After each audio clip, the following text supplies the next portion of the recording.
Selepas 24 tahun berjuang habis-habisan dan kita kira figura yang kita nak bincangkan hari ini memulakan karier dalam bidang politik dengan sangat muda sehingga kan beliau diberi peluang untuk menyandang jawatan daripada satu jawatan lain bertukar kepada satu jawatan yang lain, sehingga kan pada satu saat beliau diuji dengan pelbagai tuduhan-tuduhan sehingga memaksa beliau untuk keluar masuk penjara. Tapi sungguh pun dah banyak sangat rintangan yang dihadapi. Iza kira tak pernah wujud istilah give up, istilah berhenti di tengah jalan dalam kamus hidup figura yang kita nak bincangkan hari ini. Dan beliau terus bangkit, wujudkan parti pembangkang, teruskan berjuang sehingga kan pada satu saat akhirnya pada 24 November yang lalu beliau dilantik sebagai Perdana Menteri Malaysia yang ke-10. Dan Iza kira tak perlu lagi Iza mention siapakah gerangannya, tak lain tak bukan iaitu Datuk Seri Anwar Ibrahim. Anwar bin Ibrahim setelah dilantik memegang jawatan seorang Perdana Menteri dengan sesungguhnya bersumpah bahawa saya akan dengan jujur menunaikan kewajipan-kewajipan jawatan itu dengan segala daya upaya saya dan akan memelihara, melindungi dan mempertahankan perlembagaannya. Dan pada hari ini kita nak bincang sikit berkaitan dengan sedikit pencapaian Perdana Menteri kita dan juga apa yang ditawarkan, apa penekanan yang akan dibawa, apa kelainan yang akan dibawa oleh Perdana Menteri kita yang ke-10 ini kepada rakyat Malaysia. Jadi jom kita start dulu dengan pencapaian Datuk Seri Anwar Ibrahim. Yang mana kalau korang tak tahu, Datuk Seri Anwar Ibrahim ni pernah menjadi Menteri Kewangan Malaysia selama 8 tahun iaitu pada tahun 1991 sehingga 1998. Yang mana Datuk Seri Anwar Ibrahim ini bukan Menteri Kewangan yang biasa-biasa tau. Beliau pernah dinobatkan sebagai Menteri Kewangan yang terbaik oleh Asia Money pada tahun 1996.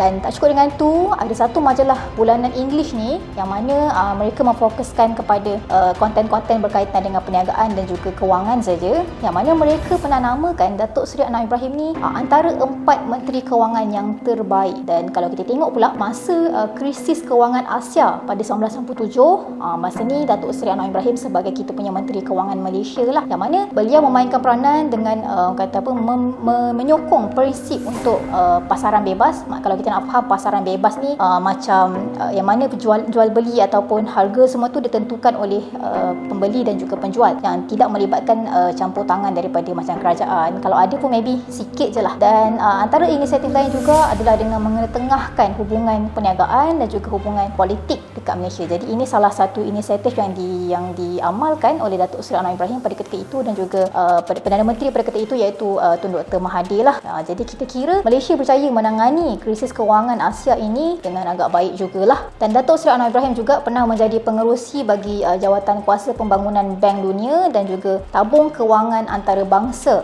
pada tahun 1998 selama 2 tahun.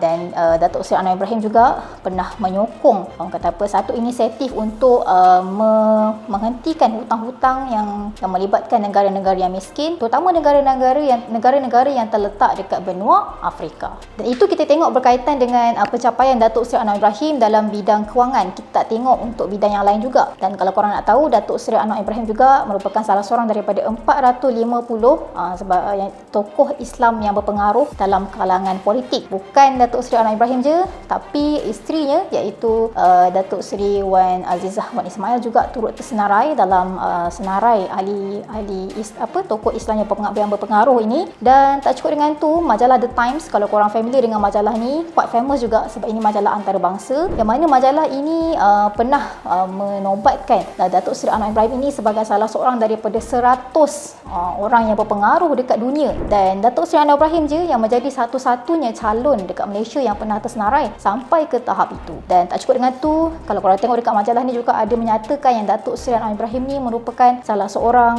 pemimpin Islam yang mengetengahkan toleransi, yang mengetengahkan demokrasi, yang mengetengahkan hak-hak asasi manusia. Dan juga ada juga menyatakan yang Datuk Seri Anwar Ibrahim ni juga seorang pemimpin yang adil dekat Malaysia. Jadi betapa besarnya nilai Datuk Seri Anwar Ibrahim ni di mata dunia. Dan ada satu majalah berita antarabangsa yang dipanggil sebagai Newsweek, yang mana Newsweek ni pernah menobatkan Datuk Seri Anwar Ibrahim ni sebagai Asian of the Year pada tahun 1998. Dan bagi korang yang minat dengan sukan, korang mesti familiar dengan Sukma ataupun Sukan Malaysia, yang mana Sukma ni diasaskan, dicadangkan oleh Datuk Seri Anwar Ibrahim, dan kalau kita tengok masih lagi diteruskan sehinggalah ke saat ini. Dan kalau korang pernah dengar berkaitan dengan Yayasan Anda Akademik atau YAA, kalau korang nak tahu, yayasan ni diasaskan oleh Datuk Seri Anwar Ibrahim, yang mana mereka memberi peluang, memfokuskan kepada memberi peluang kepada pelajar-pelajar yang mendapat bantuan penuh kerajaan yang mereka ni kurang berkemampuan, yang mana yayasan ini menawarkan mereka untuk menyambung pengajian ke pengajian yang lebih tinggi macam itulah. Kalau korang nak tahu kan, pada masa ni yayasan ni dah ditubuhkan lama pada 1971. Masa ni kalau kita tahu, orang-orang dulu mana biasa pakai tudung kan, biasa pakai skirt je kan. Jadi ada salah seorang pelajar yayasan ni, dia kata apa, mula-mula dulu tak biasalah, tapi Datuk Seri Anwar Ibrahim dia mula menerapkan unsur Islam, yang mana Datuk Seri Anwar Ibrahim mula menerapkan pemakaian baju kurung, mula menerapkan pakai tudung. Tapi Datuk Seri Anwar Ibrahim ni tak strict tau, dia tak ada pun macam paksa pakai, tak. Dia gunakan cara macam lawak lah, macam berseluruh lah. Kita pun kenal Datuk Seri Anwar Ibrahim ni sebagai seorang pemimpin yang tak lekang dengan kata apa, dia punya kelakar dia kan.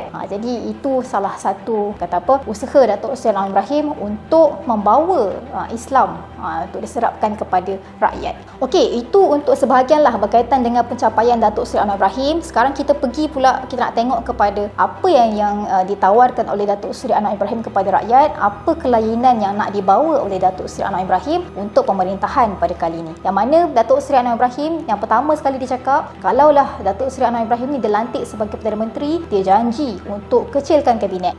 Kalau kita tengok, lepas je nama senarai ahli-ahli kabinet dikeluarkan, memang betul senarai ahli kabinet dikurangkan sebanyak 28 orang berbanding pada pemerintahan yang lepas, iaitu sebanyak 32 orang. Ini salah satu janji yang dah dikotakan lah, dan ada juga yang ditekankan lagi, iaitu berkaitan dengan untuk potong allowance, potong gaji menteri-menteri. Yang mana ini pun dah dikotakan, yang mana kita tengok menteri kita dipotong gaji sebanyak 20%. Dan Datuk Seri Anwar Ibrahim janjikan perkara ini akan diteruskan bulan ke bulan sehingga kan ekonomi negara Malaysia pulih. Kalau seandainya negara kita pulih memakan masa sebanyak 3 tahun, maknanya 3 tahun lah menteri-menteri kita akan dipotong gaji. Dan Datuk Seri Anwar Ibrahim juga, kalau kita tahu, tidak menerima sebarang gaji berkaitan dengan sama ada gaji Perdana Menteri ataupun gaji sebagai Menteri Kewangan. Dan kalau kita tengok Perdana Menteri kita sekarang agak pantas juga dalam mengambil tindakan awal, mengambil langkah awal, di mana ada sebahagian isu yang dah mula diusulkan, dah mula dibincangkan. Contohnya berkaitan dengan isu import beras, berkaitan dengan isu pesawat-pesawat dan juga petani-petani yang miskin yang akan dibela nasib mereka. Jadi ini antara perkara yang dah mula diusulkan. Jadi macam yang kita maklum, Bank Dunia ada bagi amaran berkaitan dengan kemelesetan ekonomi yang bakal kita hadapi pada tahun hadapan. Jadi antara faktor utama yang difokuskan oleh Datuk Seri Anwar Ibrahim adalah berkaitan dengan isu ekonomi, isu pemulihan ekonomi negara. Dan kalau kita tengok, banyak juga posting-posting dekat sosial media Datuk Seri Anwar Ibrahim yang menekankan berkaitan dengan untuk menangani isu kemiskinan yang berleluasa. Dan kalau kita tengok inflasi pada Januari sehinggakan kepada Ogos berlaku sedikit kenaikan sebanyak 4.7. Jadi kita kira Datuk Seri Anwar Ibrahim memandang serius lah isu berkaitan dengan pemulihan ekonomi ini. Dan jadi kita kira Datuk Seri Anwar Ibrahim memandang serius lah berkaitan dengan isu pemulihan ekonomi ini. Dan poin yang ni pun banyak yang Datuk Seri Anwar Ibrahim tekankan, iaitu berkaitan dengan isu rasuah, isu berkaitan dengan penyelewengan. Jadi kita harap semoga pemerintahan kali ini memandang serius lah berkaitan dengan unsur-unsur korupsi, semoga tidak lagi berlaku dekat negara kita. Dan sebenarnya ada banyak lagi perkara yang difokuskan oleh Perdana Menteri kita, bukan sahaja kepada ekonomi negara, bukan sahaja kepada kemiskinan, tapi ada lagi sepertinya isu berkaitan dengan bencana, berkaitan dengan banjir yang berlaku sekarang, isu berkaitan dengan kebajikan warga emas, isu berkaitan dengan untuk membangunkan wilayah Sabah dan Sarawak. Sebab kalau kita tengok,